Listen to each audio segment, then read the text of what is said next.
பாருங்கள் மக்களே, பஸ் வசதி ஏற்படுத்தி கொடுக்காம இவ்வளோ பேர் சொந்த ஊருக்கு போகிறவங்க எவ்வளோ பேர் பாருங்கள். கிளாம்பாக்கம் பஸ் ஸ்டாண்டு இது மட்டும் இல்லை, இன்னும் ஏகப்பட்ட ஸ்டெப்ஸ் இருக்குது. எல்லா மக்களையுமே ஓட்டு போட ஊருக்கு அனுப்பாமல் இந்த தமிழ்நாடு அரசு வந்து எல்லாத்தையுமே ஏமாத்துது. இதெல்லாம் சூழ்ச்சி.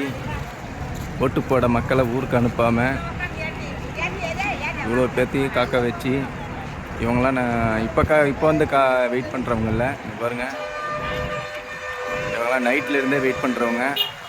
நானும் நைட்லேருந்து தான் வெயிட் பண்ணிகிட்ருக்கேன். அதனால் எனக்கு தெரியும். ஸோ எந்த பஸ்ஸுமே இல்லை, சும்மா பேருக்கு அங்கங்கே ஒன்று நிற்குது.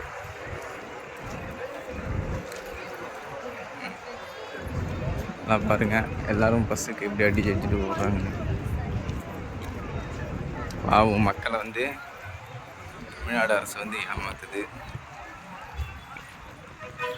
இதெல்லாம் வஞ்சகம், சூழ்ச்சி. மக்களை ஊருக்கு அனுப்புனா நமக்கு ஓட்டு விழாதுன்னு தெரிஞ்சும் ஊருக்கு அனுப்பலை. பாருங்கள், பஸ் ஸ்டாண்டுக்கு பஸ் வந்த பிறகு மக்கள் ஏறுவாங்க பேர். பாருங்க, வர பஸ்ஸுக்காக எல்லாம் தேடி ஓடிட்டுருக்காங்க. பாருங்க, பஸ்ஸுக்கு எத்தனை மக்கள் வந்து தேடி போட்டுருக்காங்கன்னு.